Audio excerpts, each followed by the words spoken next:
All right, hey everybody, Jake here from Made for the Range, back with another Made for the Range podcast. This is one that I have wanted to do since the inception of the idea for the podcast.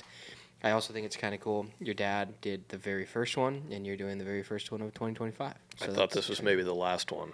It's definitely not going to be the last one, no. So here, I'm in Toulon headquarters in their offices right now. We're just in the conference room with a lot of really cool stuff in the background. We've got some sneak peeks on the table that you can see if you look closely enough, but nothing that we're giving away. The new 2025 collection is coming up very soon in relation to this podcast being put up. But more importantly, this is going to be about Preston and his journey in golf, as well as a little bit of baseball background, which I do want to talk about because that's a cool job. But essentially, Preston is... If I had to pick one person in the golf industry who's like basically my best friend in golf, and then that relationship has transpired outside of golf now, it would be Preston, which is really cool. It's a relationship that I appreciate a bunch just because he is one of the most logical and realistic people that I know. And he usually has a pretty good ear for helping guide me when I'm kind of lost in some things. I'll go to him pretty quickly. So yeah, this is Preston Toulon. Yes. I've got a couch in my office. We could move to that if this is going to be a therapy session or something. Hey, you know what, man? I'm glad to do it. I'm trying I to do it for many others. This is exactly, this is him right here. This is it. No, introduce yourself, and then I'll throw some questions at you about your background and how you got to where you are right now. But who are you, and what are you currently doing? Yeah, Jake, always good to be with you. Always enjoy our time. Preston Toulon, son of Sean, brother of Tony, brother of Joey, son of Kathy, uncle to Charlie, Tommy, and JJ. Work here at Toulon for my dad, with my dad, with Tony, with my mom, with a pseudo brother and John Alonji, who just joined the team. But yeah, it's wasn't always sure I'd end up in golf, but I guess the road led here, so here I am. Yeah, so the way we met was when I was working at a different place. We met because you worked at Mitsubishi, and Mitsubishi was a very large help to me over there. I've had Mark on there on the podcast, and we talked about that a little bit. I love Mark. But you were a big part of that. You and John both, who are now ironically both here. So we met through that, and at first it was one of those things that, like, I knew who your dad was and the history of your dad within the industry and what he had done, and it was one of those things where I was trying really, really, really hard not to ask you about your dad, because I figured that, like, you know, growing up and you're a very good golfer that played high school golf, and you probably had a million people that were trying to latch on you just because of the family. Sure. So I was trying not to be that guy until I found the right moment to be that guy. And now here we are, sitting in Toulon HQ. It'd be worse if, my dad sucked, if we didn't have a good relationship. But he and I are somewhat close. Yeah. We spend a lot of time together, Yeah. A lot of hours in here.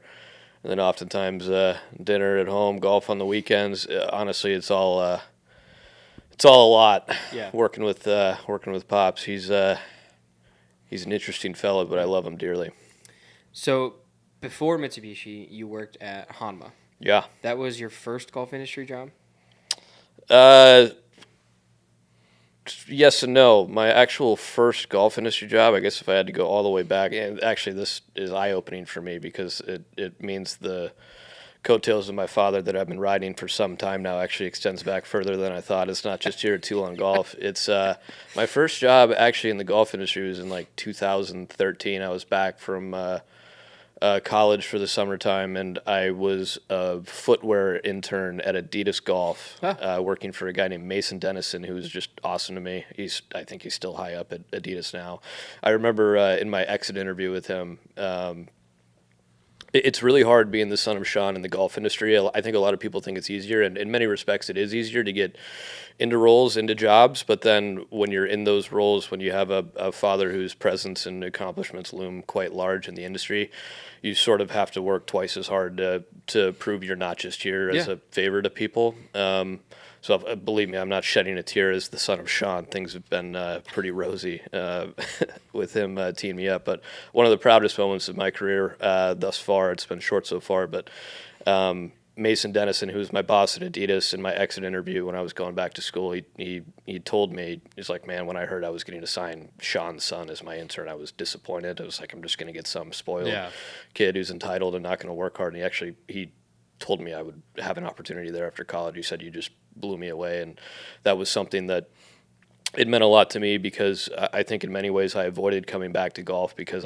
my dad does loom large, and I wanted to make my own name. My dad made his own name, absolutely. So I think I avoided coming back to golf for a long time, but that was sort of validation from Mason working at Adidas Golf as a footwear intern that I can be more than Sean's son. Yeah. So then you went throughout school. You have marketing, communication, sports marketing. What did you get through? You went to Oregon. Went to Oregon. Which tough post bye-week loss recently to this podcast. I don't know what you're talking about. We're 1-1 against Ohio State. That's a bummer. I choose to, Matthew, I know you're watching this. I choose to remember the 32-31 regular season victory. I actually bought a panoramic shot of Autzen Stadium field. The field with the fans rushing the field. I bought that and got to frame it and put it up in my office. And we're not going to talk about the Rose Bowl, but my college education has absolutely nothing to do with what I ended up doing in my life. Yeah. I went to Oregon. Well, that's not really true.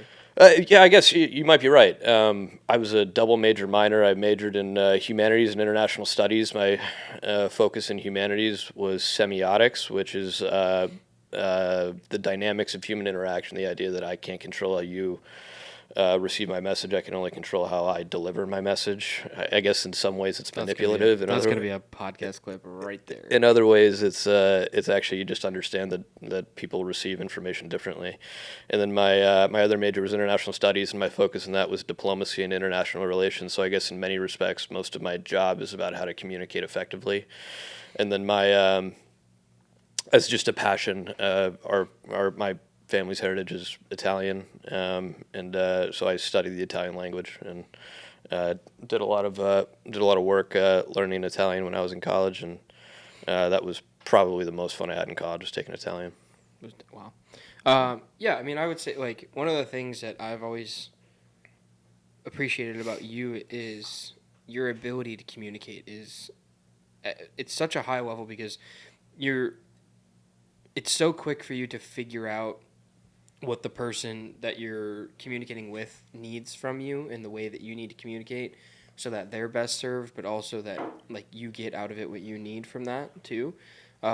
You've also helped me do that with some people on a couple of occasions, which is really, really nice, because that's something that I'm learning quite a bit, not something that I would say I'm great at. Is I have a communication style and I have, like, an organization style and a way that I like to do stuff, and there's been times where that doesn't mesh with the thing that I need to do, and you've helped me through some of that stuff.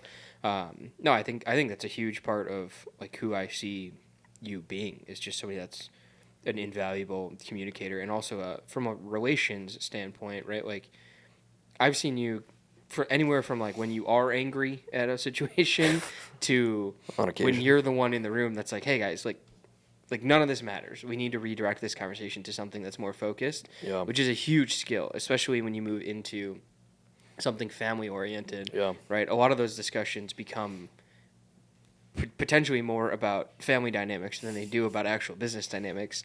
Yeah. And I've witnessed you be the person in that room that's like, all right, we can stop this and just refocus and go this way now. Yeah, no, in some ways it's mediation, in other ways it's therapy, which is, again, couch in the office if we want to relocate the meeting. But no, it's, and then working with family is something else altogether. It's, I don't look as, my communicative background is, I don't look at it as manipulative or anything like that. I look at it as the same way some people learn visually or learn on an Excel sheet. That's the same way you have to communicate with people differently. And then I always, in corporate settings, I always just appreciated, what do you need from me? When do you need it? And how can I make it as simple as I can? So I think that's pretty much all people want. And I also think pretty much all people want is to not be surprised by stuff. Sure. If you could eliminate surprises and then be clear in your requests and then respectful and kind and treat people with, just be good to people. Yeah. I honestly think it's pretty simple. Yeah. Okay, so you went through that path at Oregon. You came out, you graduated, and then you worked in baseball, right? Was that right after college, or did something happen between? I graduated from college on June 14th, 2014, and my first day with the Hillsborough Hops was June 16th, 2014. Okay. So There you go. my first job out of college was an internship with the Hillsborough Hops, which at the time was a short season single A affiliate of the Arizona Diamondbacks, or now the long season high A affiliate. What's the difference between those two things? A short season is sort of like entry level baseball, 76 games. It's usually kids like straight out of college playing ball, or kids who have been signed to the Dominican Republic or Venezuela, or Latin communities. Are those drafted players, or are those players that just ended up on those teams? American kids and kids from like Puerto Rico, American territories, drafted, and then all these baseball teams have massive international resources to sign kids out of Venezuela. It's actually amazing. Some of the kids that show up from the DR, from Venezuela, 18, 19 years old, don't speak any English, and they're just dropped into, the suburbs of West Portland. Yeah. And it's, it's left to fend for yourself. Yeah. And it's unbelievable. Like, if you think your life's hard, you're dropped into a community you've never been to, in a country maybe you've never been to. You don't speak the language, and you're expected to perform and just kick ass, and it's hard. Yeah. So you were there for how long? I was there for 5 years. I grew from an intern into the role I departed from. I was our director of communications, which was really, really fun. So I really got to. By the time I left, I was pretty deeply embedded with the players and the roster and the team and local media. On occasion, when we would get really big players coming through national media, which was fun, like Dansby Swanson, if you know that name. You're a Chicago guy. Yep. You know Dansby Swanson, shortstop for the Cubs. I actually picked him up at the airport when he was drafted by the Arizona Diamondbacks, and he was assigned to the Hillsborough Hops. I picked him up at the airport. It was terrible. We have a when I was with the Hops, we had a very nice team hotel that when guys would be assigned to Hillsborough, I'd pick them up from the airport. I'd take them to the nice team hotel until I also ran the host family program there, so the players would stay with host families during the summer. But Dansby, when I picked him up at the airport, there was some event going on in Hillsborough, so the team hotel was fully booked. So we had to go to just some, it was like a grungy... Just a bad impression. It was just like, man, this sucks. This guy just signed for like $7 million. Yeah. The nicest dude, son of teachers. And I dropped him off there, and I'm just like, dude, I'm sorry. Like, this sucks. I'll pick you up in the morning. but then I got him in with a really nice host family. He spent the rest of the summer with us. We actually won the title in 2015. Dansby was amazing. But yeah, so by the time I left, I had grown into a large role there. I'm still as close as can be with all those people up there. Cale Wambacher was my boss. He's the GM and president of the team. Mike and Lauren McMurray were the owners of the team. I think one of the biggest lessons there is you need to love who you work for, and you need to be working for really good people. I now work for my father and mother, so that's the lesson that has kind of come through. And you hired your old boss. Yeah, we'll talk about that in a second. We don't need to go down that path yet. Yeah, we'll talk about that in a second. Yeah, that's a story. So then, was Honma right after baseball, or was there something in between those two things? Moved from the Hillsborough Hops to Honma Golf. My God, there's a lesson in working for people. I left Hillsborough after the 2018 season, moved back to Southern California after my mom got sick. She's healthy as can be now, but she was diagnosed with cancer in August of 2018. At that time, I was the only member of the family not within 12 minutes of my mom. So Joe was 15 minutes away, Tone was 5 minutes away, and I was 15 hours away. I absolutely loved my job in Hillsborough. I was, as I said, close as can be with the leadership there, and I remember going into my boss Cale's office and telling him that I was going to leave, and we were crying, he was crying, and it was a lot of hugs and a lot of I love yous on the way out, but basically I came home, I was playing golf, and I played golf with Mark King and John Kawaja. If you're familiar with the golf industry, you probably know those names. Mark King ran TaylorMade for many years, who is my dad's best friend, really family. He was my confirmation sponsor in the Catholic Church. So Nice. he is like Uncle Mark, and then John is as close as close as my father's can be as well. John's like another uncle for sure. But they were in the process of being hired to run Honma Golf United States to help bring that market from that company from the primarily Asian market into American markets. And they were just building out a team, and they knew I was interested in coming home. They knew I was available. They offered me a spot. I took it, and within the first week of coming back from Hillsborough, I was on a plane to the Bahamas with John Kawaja to do the photo shoot with Justin Rose at Albany. Yeah, That's where I wanted to get into. Is that with so that was like right when Honma signed with. I swear to God, I'll never forget it. Honma Golf Instagram had like a tiny presence, and we were going to announce the news on Justin Rose as soon as the contract allowed. So it was January 1st, 2019, and instead of like scrubbing the old Honma Golf accounts, which are all in Japanese and just about demo days in various neighborhoods in Sakata and northern Japan, it was a very amateur production. Sure. We just literally deleted the accounts, created new accounts, and when I went to sleep on New Year's Eve, I had made the Honma Golf Instagram account.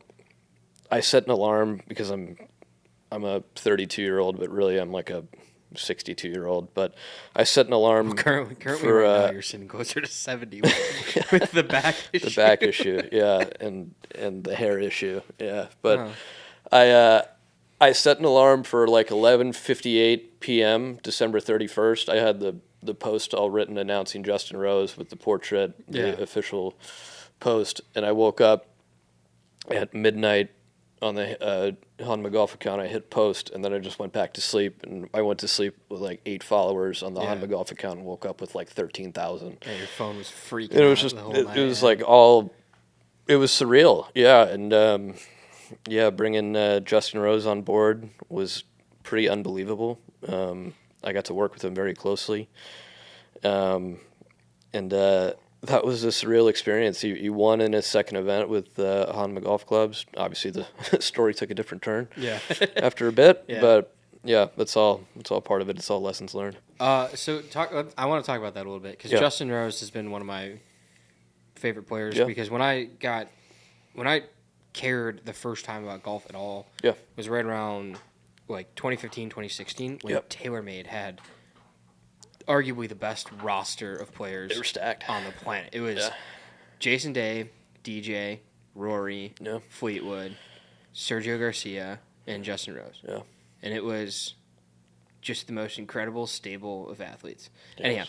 Anyhow, every weekend they were winning. Yeah. So Jason Day has always been my favorite golfer on the planet, but then Justin Rose is he's in probably my top 10, definitely a top 5 content guy I would want to do stuff with. And I've heard tons of stories about Justin testing stuff and how he does that because he has a very methodical process. Yeah. Can you, obviously don't say anything you can't, but what's that process like with him and how does that differ? Because you also worked with other players at other companies or in other scenarios. Yeah. How does a process like his, which is so methodical and long, you can describe what it is, but how does that differ from a guy that wants to just go take 10 swings and then try the next thing? Yeah. First of all, Justin could not have been any better to me in our entire relationship. Always remembered my name. Definitely didn't need to. Yeah, he's one of those guys. Yeah, was just kind and sincere and genuine, and I loved all my work with him and all my interactions with him. But he is definitely a person who is, to the nth degree clued into his equipment, and if you can get a club into Justin Rose's bag, it's an accomplishment for sure. I learned so much about iron shape working with him. I learned so much about shaft design working with him. I learned so much about tiny, minute product details working with him, and then he's just such a savant with his equipment, and it all has to work exactly as he wants it to. And like I said, when you get it in play, it's a gratifying feeling, which is why it was I mean, I remember when he won Torrey Pines, and I think that was 2019, but that was just, it was an unbelievable moment because, it was so much work getting him into that equipment. Yeah. And not work done by me, work done by a lot of people to make that happen. But we must have made 50 different driver heads, with subtle tweaks, and the tweaks could be to bulge and roll. The tweaks could be to CT getting it as close as possible to the legal limit to amplify ball speed, to things like alignment bugs on the crown, and matte or gloss finishes, or slightly more pear shaped, slightly more round, slightly more triangular, slightly square. Tons of things. I told you I learned a ton about iron design. He was very, very detailed with how he needed the top line to intersect with the hosel, and he wanted it to be almost like perpendicular to the hosel, which was really interesting. Not how I like it, but he's a lot better than me at golf. Sure. So we're making it for him. Fair enough. But there's a couple guys out there who are. I brought Justin 3 drivers at Torrey one week, and he.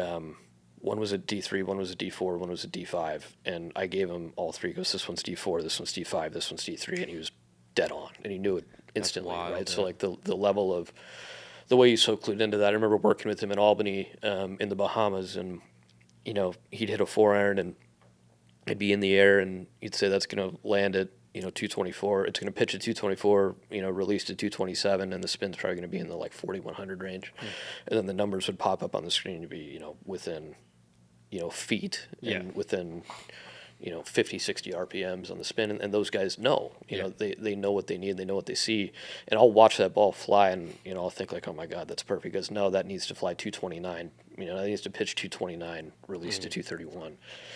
It's like, okay, then how do we do that? How do we fix it and make sure that this guy who's taking a massive chance on us with the equipment, Sure, we better come through.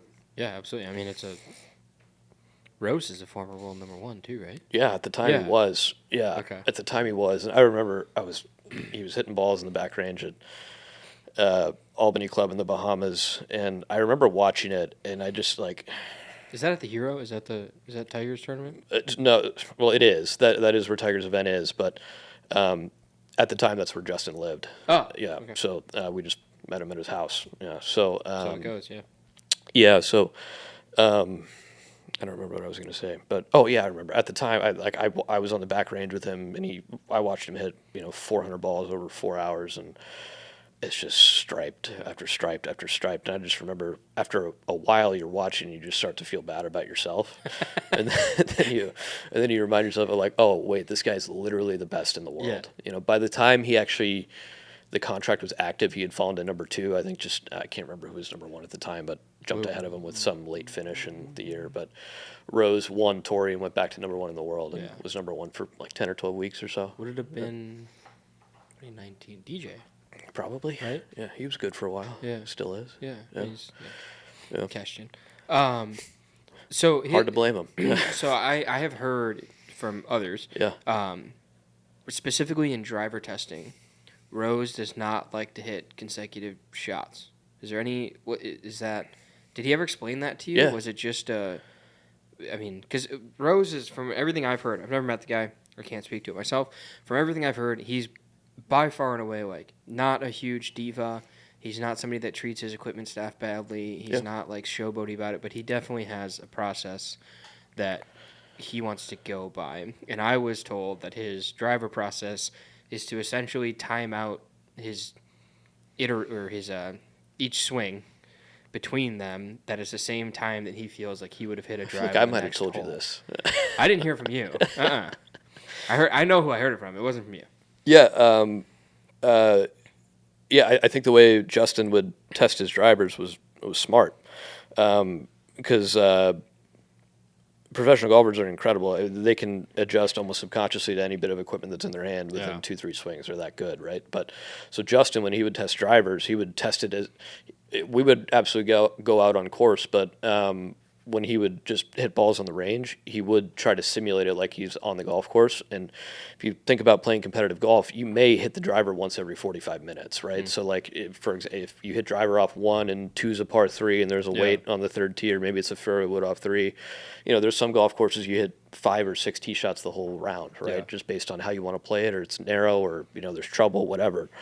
So he would not want to hit drivers over and over and over and over, because that's never how it's going to happen when he's using it to make money, right? So he tried to replicate tournament conditions, and it's like, and sure, I mean, we'd go out on holes and he'd hit 6 tee shots on one hole, but that'd be likely just trying to lock in a start line or a shape on a particular hole for an event. But that's less about the metrics at launch and more about the flight. It's more about actually preparing for the event, right? So, but to actually find a driver he's ready to switch into, or find a shaft that he's ready to install in the head, it's I need to hit it once every 30, 45 minutes, because even when you get into competition, your ball speed numbers are different. You're swinging at different speeds, and you get into too much of a groove and a rhythm on the driving range. And he would but there was stuff in between that, or did he just wait for half an hour and then there's swings and there's other testing. No, you don't want to hurt yourself.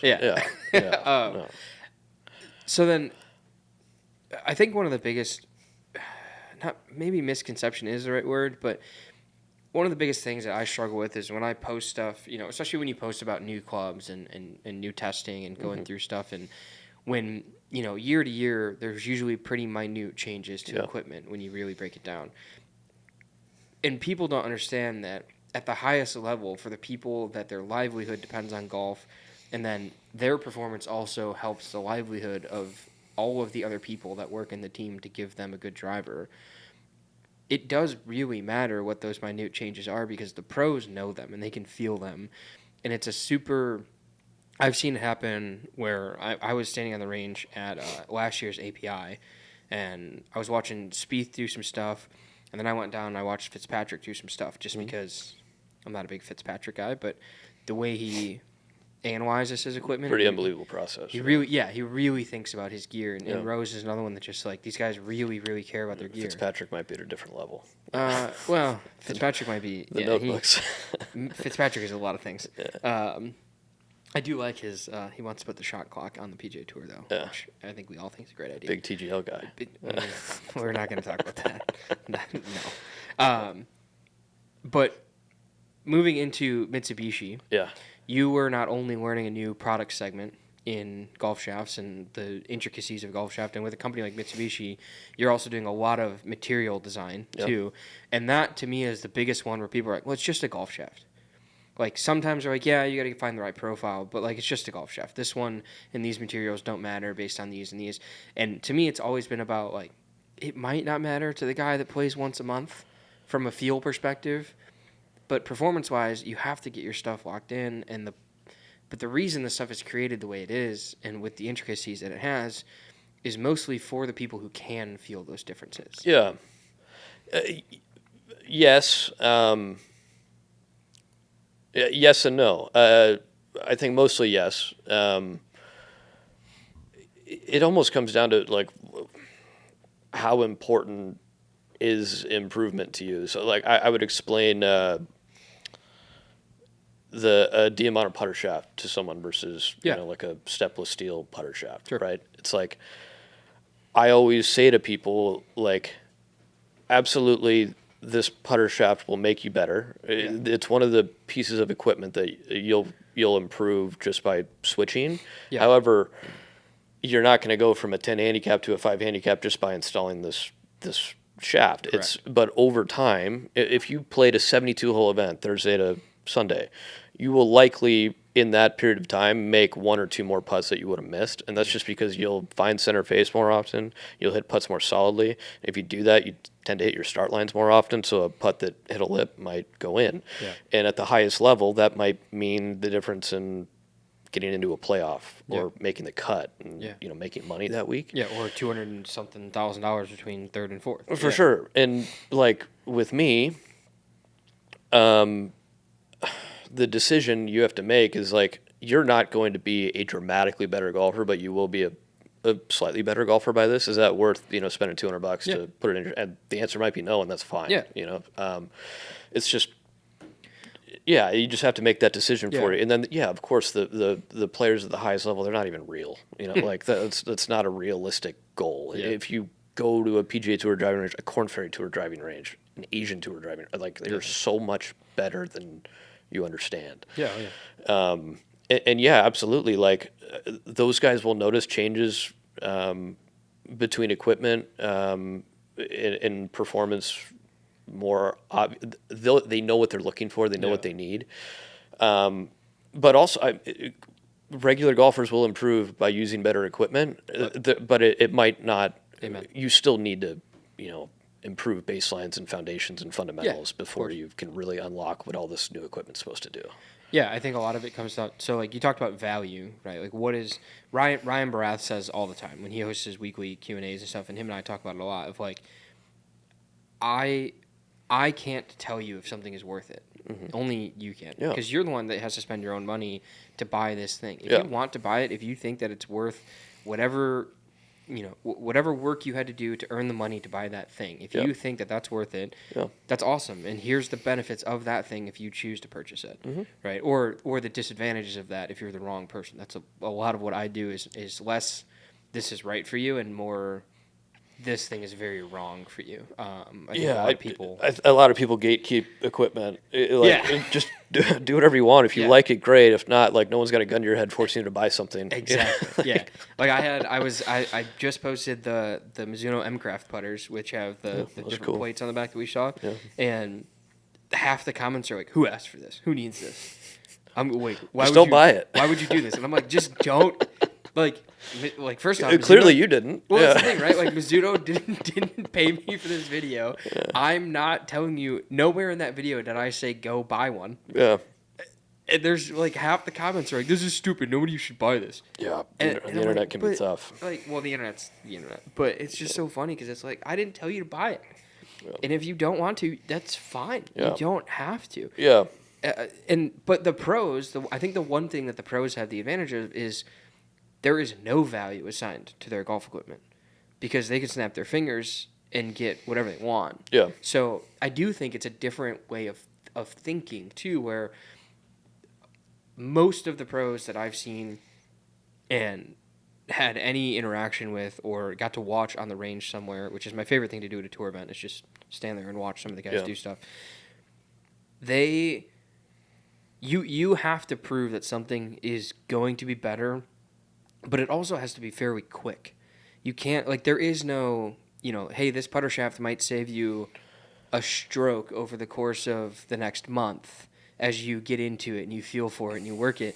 Where they're like, well, I can't wait for that, right? Yeah. And they're very hesitant to switch. There's a couple guys out there that'll be like, oh, this thing's new and cool and it works just a tiny bit better. That's great, and they'll put it in. But I think what it is, Jake, is. If something sucks, they know immediately. If it doesn't, and they like it, it's still going to take them a minute to trust it. Yeah. So like you'll fail fast and succeed slow, most often. Yeah. Like I can't tell you how many times I've handed something to a player and within two swing, it's usually not even two. Yeah. It can be one swing. It's like no, and it's like all right, that kind of sucks. That took a while. But we spend a lot of time on that. But thanks. Yeah. But I mean. But it's their livelihood, so you can't really fight them either, and you're going to use that iteration to fix it for the next. Yeah. But then if they like it, I mean, you'll know if they're still hitting it on their 6 or 7 swing. They like it enough to get past the first couple, and then it usually requires some playing at home and trying to replicate some pressure situations for it to actually be trusted in a gauntlet. Yeah, I think most of the cool like tour equipment stories nowadays are less about the new gear being out there and like Colin Morikawa finally switching out of his Sim or Akshay finally switching out of his Rogue ST Triple Diamond and going into something new. Like those stories have become a little bit more important because I think the player, I don't know what the player contracts ever looked like for you, but I mean, it used to feel like they were not forced, but like very highly encouraged to play the next iteration of a thing, and nowadays it feels like that's a little bit more laxed where there's guys holding on to stuff for quite a bit longer. I don't know if that's a contract difference or if it's just guys started saying like, I'm not going to switch to that because I really I'll preface like this by saying like my time on tour span is not near like my brother. Yeah, like Joe's, But I'll tell you, every one of those OEMs wants the guys in the new stuff. Yeah, like, of course they want it. Yeah, but I'll tell you, it's not good when like we need when to someone's stuck. because we're telling customers we've improved it. Yeah, the appearance is that new thing isn't better. Yeah, and in many ways they have improved it. Like people don't just launch things for no reason. And they have improved it, but maybe not for Colin. Colin may have found like his unicorn, right? Yeah, exactly. And he's reluctant to switch. But for sure they want to. Yeah, it's better for business if. Yeah, and it's a tough spot. I mean, you got like there's certain people that you try to get them in a new thing, but like they win a lot with the other thing, and it's hard. Like, I promise you, they'd prefer a 8th place finish in the new gear. Really? Promise you. See, now that to me is wild. That let's say a top 10 with new gear versus a win with old gear. Is it just because that really just hurts the marketing? I mean, because you don't really want to scream from the rooftops that that guy won using the old stuff. If someone wins with an old product, the photo shared on social is usually with the putter, a fairway wood shot with the 3-wood. Like it's not a picture of someone with the old head in the finish, right? Like because that's the message everywhere else is get the new stuff, the new stuff. Or they get very specific about like the golf ball. Or something. Yeah, I've had I'm gonna watch for that now. I've had exactly. I'm gonna pay, next time whoever wins next, I'm gonna be like, wow, what did they use and how was that marketed? Yeah, no, it's important, and I mean, it should be, but yeah, there are some guys that you gotta keep proving it's better, and even if you do prove it, it's just different when the lights are on. You need to trust it like so far beyond what you think. Okay, so then moving into at Mitsubishi again, we talked about like you're learning a new product segment. Yeah, you're learning again with Mitsubishi. You're also learning probably a hell of a lot about materials. Because Mitsubishi is a material company that makes golf shafts. Yeah. What's the experience there versus Mitsubishi? Not from like a working standpoint, so we don't call out anybody, but just from a product standpoint, like what is it going from club heads to shafts? Is it a lot of the same and you're just in a new product segment, or is there a different way of looking at the customer for that? Because it's more popular.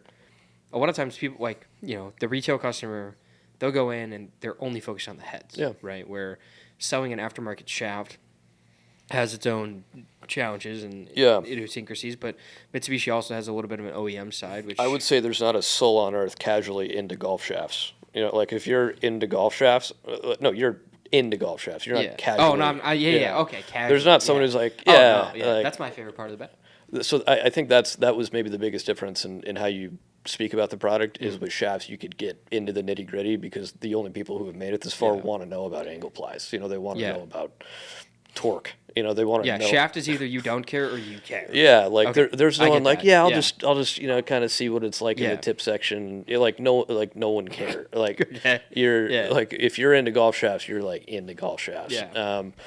I looked at Mitsubishi as I loved my time there too. I worked for Mark Gunther and John Alonji, and Yoichi Huashi was our president. He was just wonderful.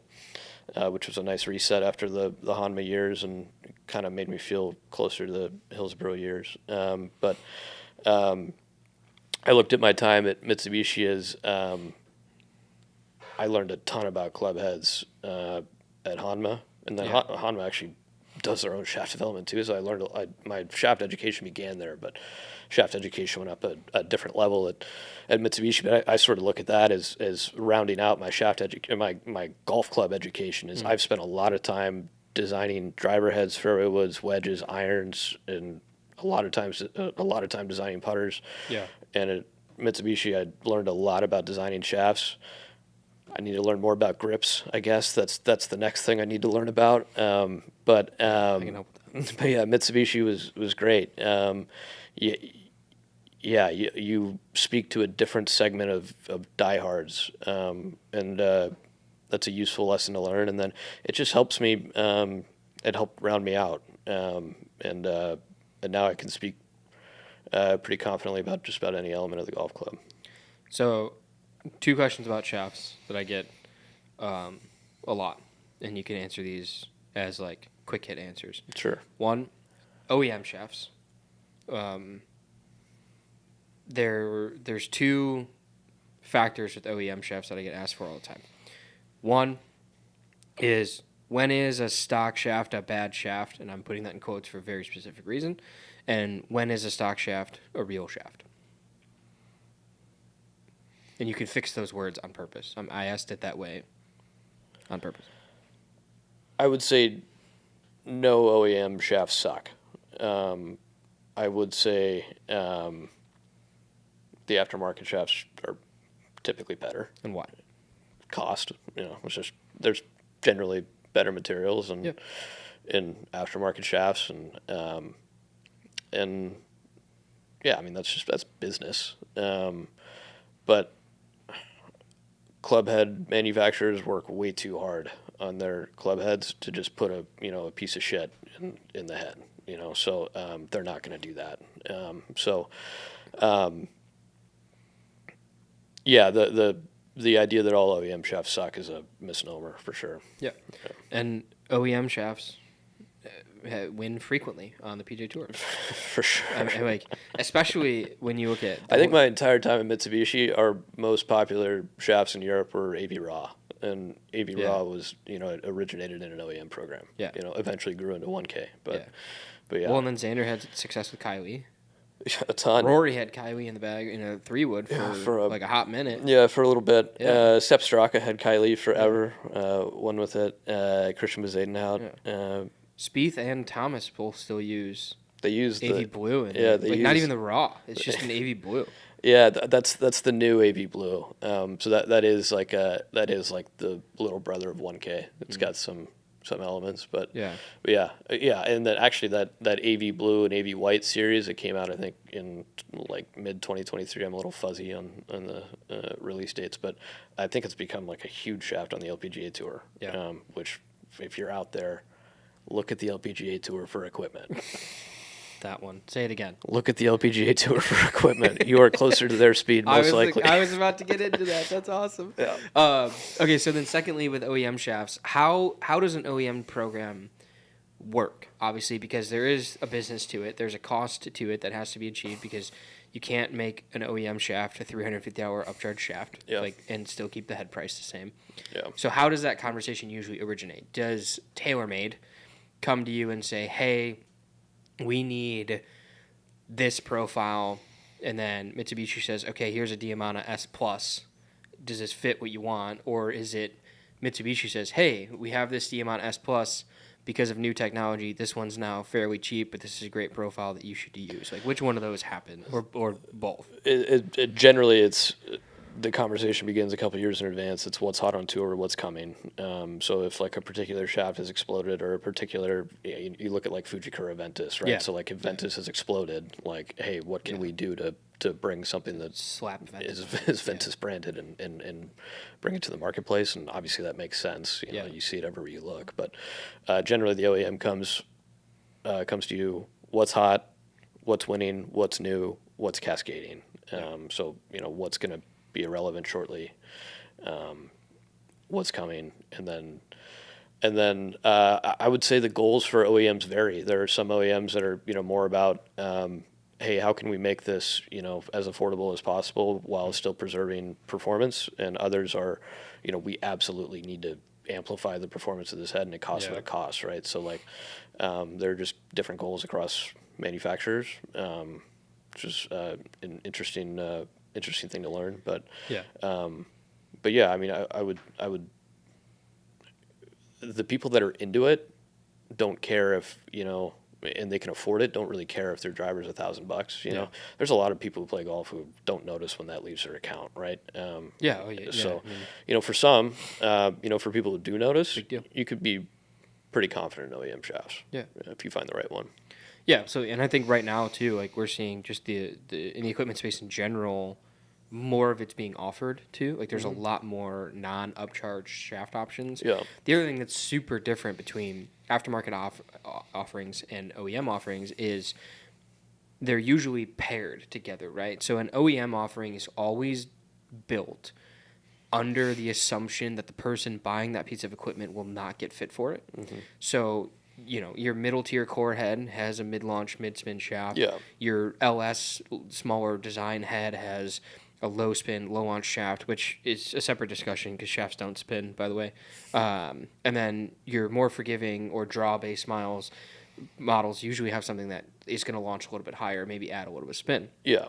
Where in the aftermarket, it doesn't matter which one of those heads you pick. You can put any shaft you want in it, which is a cool way of looking at it. But it's interesting to me, and this year I'm going to talk to some of the people at those big OEMs specifically about this, because there's two schools of thought when you're developing something, and you have to make sure that both sides of that equation are happy with the product, because not only do you have to make sure that the shafts that you pick for your OEM services work for those heads the way they're intended to, but you also have to make sure that those heads work separately of those shafts as well, mm-hmm. in different scenarios where, I know a lot of people that play a draw bias model, but they're in something like a Kylie White, mm-hmm. or in something like a 1K Pro White or something like that. Yeah. You wouldn't think that those two things go together, but the individual players' needs were different than what the bucket is for a retail customer in a normal consumer environment. Yeah, shaft and head designs are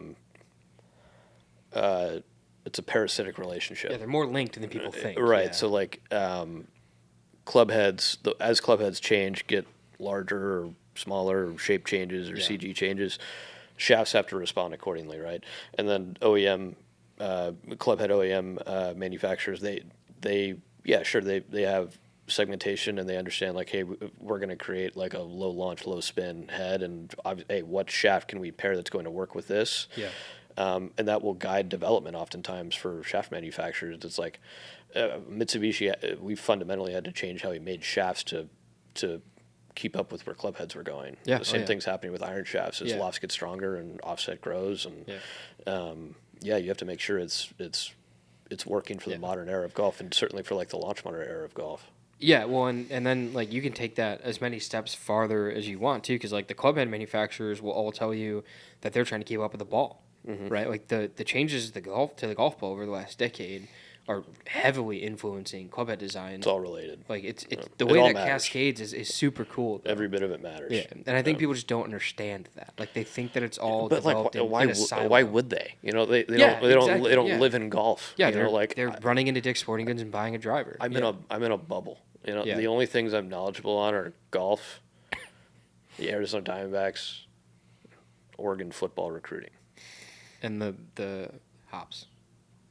I love the hops. Yeah. Your baseball team. Yeah. Well, yeah, they're part of the Diamondback system. Yeah. So I kind of. Oh, you were just looping that in.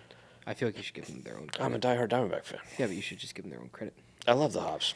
Love the hops. All right. First off, Diamondbacks struggling. Played in the World Series in 2023. Missed the playoffs in the last day of the season last year. Just signed Corbin Burns. Next question. Struggling. So now to get back into the end of this, at this point, we are sitting in Toulon Golf's new headquarters, a little over a year now, which is actually kind of crazy to think about. Right? Yeah, a little over a year. Yeah. Like a year and 15 months, something like that. Yeah. You did not, like, you were not here just right off the bat, but you decided to come over after the company had been up for a while, and then it started with they were kind of relaunching the small batch project, mm-hmm. and then you came on, and one of your first big projects here was last year's 24 collection, mm-hmm. to help get that out properly from a media relations standpoint, but also everybody here wears a lot of hats. Mm-hmm. I don't think anybody here is really siloed in any type of job. Yeah. So what led to that decision? What made you? Because when Toulon Design finally came aboard, it was Joe and Tony that were like, "Hey, Dad, let's do this." Right? That was the story we got from your dad on the podcast. You were off doing your baseball thing. Moved back home. Still wasn't a part of the team, especially when the team got bought and moved over to Callaway. Still wasn't there. And now you're here, and you're a giant part of it. So talk to us a little bit about that decision to join the family business, and kind of, a year later, basically, where your head's at. Yeah, it never really felt like an inevitability for me to come over here, even though it probably was. It wasn't the plan. Your name's on the door. Yeah, but it wasn't the plan. I mean, over time, so they resumed in July of 2023. I think I even had a conversation with Mark at Mitsubishi. I told him, like, I don't envision myself over there. And, like, within 4 months, I was in his office. Yeah, liar. Telling him, like, hey, that was another So what had happened was it's another bittersweet. I'm thankful that everywhere I've left on good terms.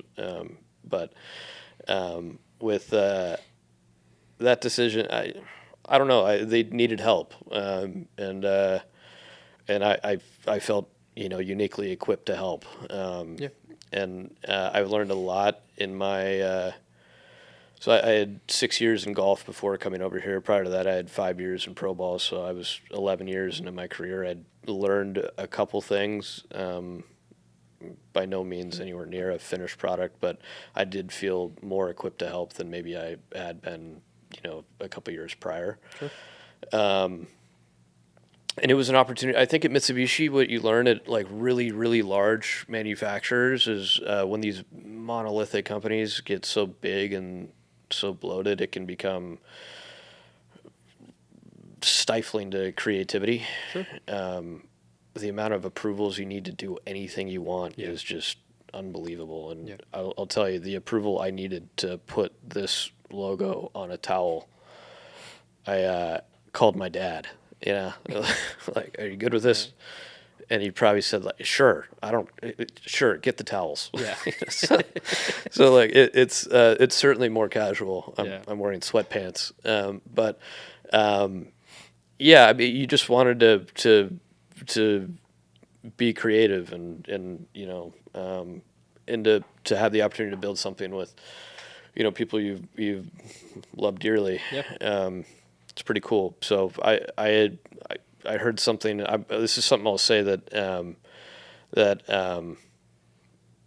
when I heard this sentence, it changed my life forever. So I don't know if it will for you, but the amount of days a child sees their parent from the day they graduate college to the day their parent dies is 150 days. And I was absolutely on the 150-day plan. I was home for Thanksgiving, Christmas, occasional trips back and forth, but I was seeing my family 10, 12 days a year.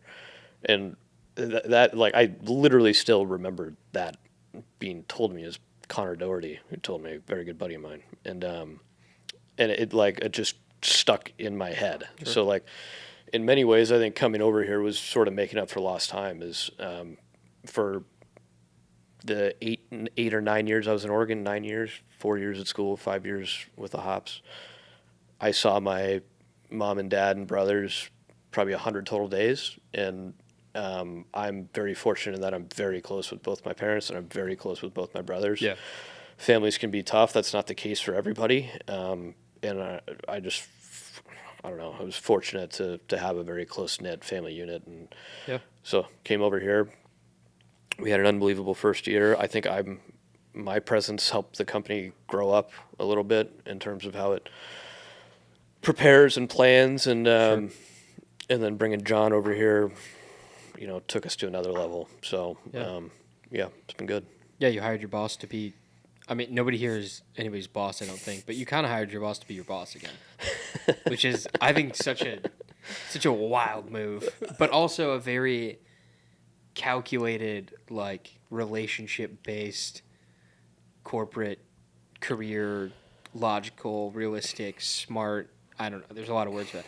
I think it was a fantastic move. I mean, John's here for many reasons. John's here because he's like unbelievable at what he does. Yeah. But I mean, even before at Mitsubishi, we had become family. We were close as can be. We'd get lunch every day.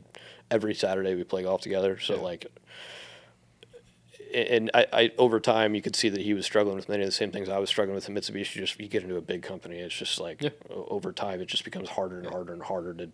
You spend so much time fighting internally that you don't fight externally, and that's the challenge. So I think John was energized by the thought of something small that he could really help shape and control. And, really sink his teeth into. And I mean, we have an unbelievable succession plan developing here. Is my dad and Toru, who runs our agent business, they're not going to work forever. My mom's not going to work forever. And, having me, John, and Tony here, we have, we have sort of things being worked on for the future and succession plans that not every family business has. So John's a critical part of that, and, he'll be part of our family for the rest of his life. Yeah. Awesome. So we are at the launch of this podcast. We are a couple weeks, I think, away from the launch of the 2025 collection, which, again, we're sort of teasing on the table here in a very mild way. I'm so excited for these putters.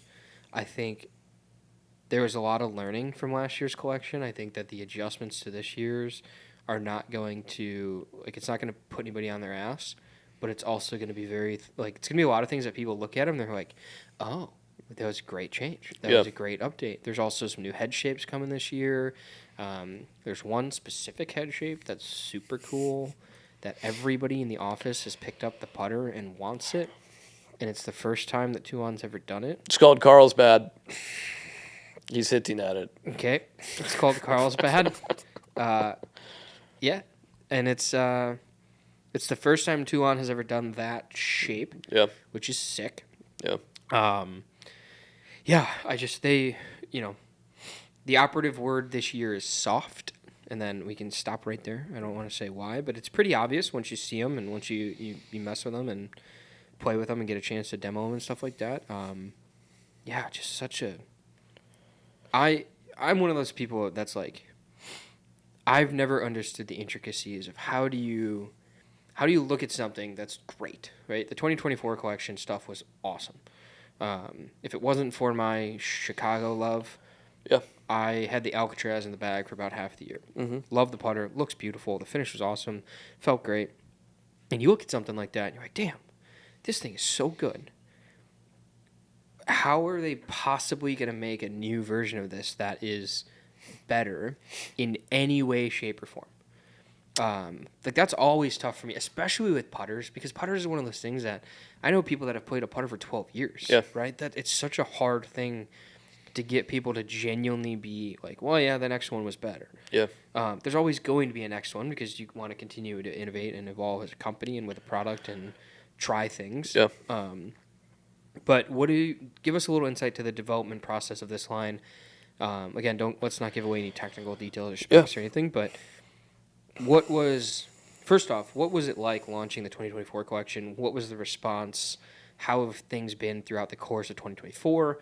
And then now moving into 2025, kind of what lessons were learned and how is this collection going to be different, not only from a product standpoint, but from a company standpoint, because there's also some other things happening in 2025 that I want to talk about that are going to be additive to the Toulon Golf offer. I think a lot of something people don't know about the 2024 collection is it was just like moments from not happening because we the night brilliant move from us. We decided to line up the launch of our 2024 collection with the launch of our website, with the launch of a new website. I remember well. And we're doing all this work to stand up this website and all this testing, like unbelievable amounts of work. And I'm on the phone with our web developer. We launched it February 22nd, 2024, and I'm on the phone with our web developer February 21st, the day before at 11:45 p.m. in my office with my dad sitting next to me on my couch, and he's telling me, like, I don't think this is going to work. I don't think this is going to happen. And I just remember saying, like, what do you mean? Like, what do you mean this isn't going to happen? Yeah. So, like, from an organizational standpoint, that's sort of where we were on the back end. We're leaps and bounds better, and I think that's part of why I'm excited for 2025 is we are improving. We are getting so much better. And I think when you get into the development of 2025 product, and there is so much competition in our industry. If you are not concertedly trying to improve and get better, you're being passed. Like Cameron's unbelievable, Bettinardi's unbelievable, Logan Olson, and Tyson Lamb, and all these unbelievable places. If you're being pushed, and if you could look at that, it fosters a healthy amount of insecurity. And I think high performers have a pretty healthy amount of insecurity. Am I doing enough to improve, or am I being passed? And if we're not doing enough to improve, then we are being passed. So like if we sit and go like, hey, 2024 was great. It was an awesome year. Putters looked great. People cared. People liked them. Knock a golf ball over. But that cannot be enough. Yeah. And I think as long as we operate with that mentality, we're gonna keep getting better and keep improving. To help us wrap it up here and kind of finish strong. So 2025, Toulon. We talked about the collection. We talked about the changes to that. We talked about the development of it. But there's also going to be some other fun stuff in 2025. We started, again, I'm considering it 2025. We started with the Carbon Protos, which was a limited run of carbon steel, Hollywood, and Las Vegas. Yeah. There's currently no Las Vegases in this building. And there's Hollywoods either. Yeah, there's all the Hollywoods are done too. Yeah. Yeah, that's awesome. Yeah. And so limited is meant to be not quite as boutique, that's not the right word, but as small batch, but a little bit elevated compared to the collection line. Yeah. Which I think is cool because it gives people a more accessible level of the unique stuff that maybe small batch does. And then, of course, we're going to have a bunch more small batch releases this year. Yeah. So, just talk us through, what 2025 looks like and any peaks you want to give into it, or if you just want to say it's going to be a year from from January 1st to December 31st. Well, two things can be true. It's going to be on the calendar. 2025 will be January through December again. Yeah, crazy. It's a proven formula. It's a leap year this year? No. I don't know. 28 days or 29 days? Couldn't tell you. You're supposed to know these things. Couldn't tell you. It's your job. 2024 was a year of many lessons. So in 2024, Alcatraz was just kicking ass. So we're like, what if we made them wild? Yeah, what if we made them all black? Yeah, so cool. My idea, honestly, and I think we might do it in the future, was I wanted to do Alcatraz blackout around Halloween, and I was pushing for like a bright orange grip to be used with like spooky Toulon font down the front, and then I wanted to do the adjustable sole weights in bright orange, overrated, and call it Alcatraz Spooky Spec. That was my idea. All right. I lost. I was not on board until you said Spooky Spec. It was Spooky Spec. That's amazing. It was going to rock. Yeah. Spooky Spec. Which I would not have been able to do at Mitsubishi. I would not have been able to do a Spooky Spec. Well, that's kind of 1K Pro Orange.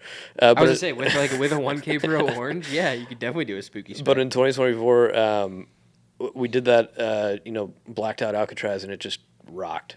People loved it, and people were super into it. It was at an attainable price point, so everyone felt invited. Yeah. And then my dad all year in 2024 was like, he was just smitten with carbon steel. He's like, we got to do it. So like, honestly, he kind of just went rogue and he was just like, we're doing it. Yeah. Put together Hollywood and Vegas. That was not much of a discussion. Yeah. He was right. Because we had budgeted Vegas to be in stock for like 2 or 3 weeks, and it was out in 11 hours. I was going to say it was the next day. Yeah. Not even, because we launched it at 9 a.m. and it was gone by 8 p.m. I remember getting like the notifications. Should I like put mine on eBay? you do well. Yeah. I mean, yeah, if you want. Just throw it out there. Maybe I'd revisit our deal.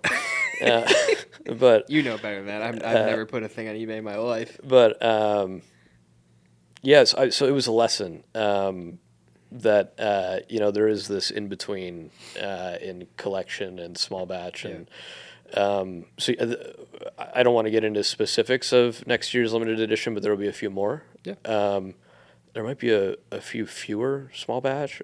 I can't remember exactly where we've all landed, but there's some killer small batches coming. Excited for people to see those. Not quite once a month, but regular basis. Yeah. Yeah.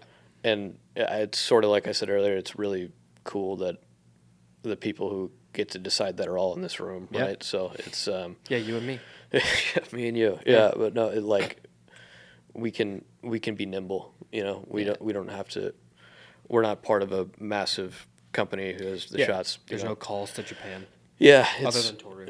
Than Toru, yeah, but so it's good. There's a lot of really really cool stuff coming in 2020. And I was thinking about it last night. We have 2024 was awesome, and in many respects we didn't super know what we were doing from a business standpoint. Sure. My dad and Tony always know what they're doing from a product standpoint. Yeah. From a business standpoint, planning. Yeah. We've grown up, so we have so much, and John is huge with that. But we have so much runway. Your mom turning into a comp patrol. Is that what it's called? A comp patroller? My mom rocks. She's the best. She really is. She man, she works her ass off. She's so just really quick. She doesn't always know what she's doing, but she's so excited about it. She's just so. She's earnest and eager and energetic and positive and uplifting just and loves it. Happy and then she never turns off the mom thing too. It'll be 12:15 and she'll just pop her head in my house. She's like, "Do you have lunch yet?" I'm like, "I'm 32, Mom. You don't have to make me." Here, join us for the last second here. It's like, "Mom, you don't have to make me lunch every day anymore." But she's just insists. It's awesome. We're getting a sneak guest here. Yeah. In his Bucky Badger hoodie. Want to say hi? Dad's here. Hi, guys. You can go into that one over there. What's that? Into that one over. Yeah, you might want to bend down a little bit. There you go. Yeah. Hi, guys. Sean's here. So here's that's Dad. On a Saturday morning, working because when are you gonna stop working? Ever? I like working. I know. And it's fun working with these guys, so all good. And we get to meet cool guys like you. Clip that. No, all good. Yeah. We're happy. That's going on Instagram. This is looking good, huh? This looks great. Don't say too much. This is coming out a couple weeks before. Well, actually, I'm going to prime you for that. This is coming out a couple weeks before, but what do you want to say about it? About 25. This is the very end of the podcast. There's 10 people listening. There were 50 people listening. There's nobody now. Hey, Anthony, it might just be you. Yeah. I think the new putters turned out great, and I'm sure you guys talked about it, but we just looked at how could we improve the sound, the feel, and make everything, even to touch, softer. Yeah. And I think we did a really nice job with it. I think golfers are going to love them. I do too. Preston's on the fence. He's not sure. He's got one foot in and out. We'll see. All right. Well, we're gonna wrap it up anyhow. Awesome. So we're gonna. This is. I'm going to go grip a putter. Okay. Yeah, on a Saturday, by the way. This is not a normal. Ghosts? That was weird. He definitely closed that door. Oh. All right. Anyhow, there's ghosts, so I'm done. Out of here. Yeah. No. Any last words, and then we're done, man. No, it's We cleared an hour. Yeah. So. Thanks for being here. Thanks for all the help you do for our company. Everything you said at the beginning is meaningful, and likewise. So, obviously, anything the Toulon family can do to help you, we will. If you're a company out there looking for some production help, he does a good job. And thanks for having me on. Cool, man. All right. Well, I appreciate it. That's it for this. If you're still here, thank you. If you're watching on YouTube, subscribe to YouTube because that's going to become important this year. Yeah, that's it. Peace out. Goodbye. Later.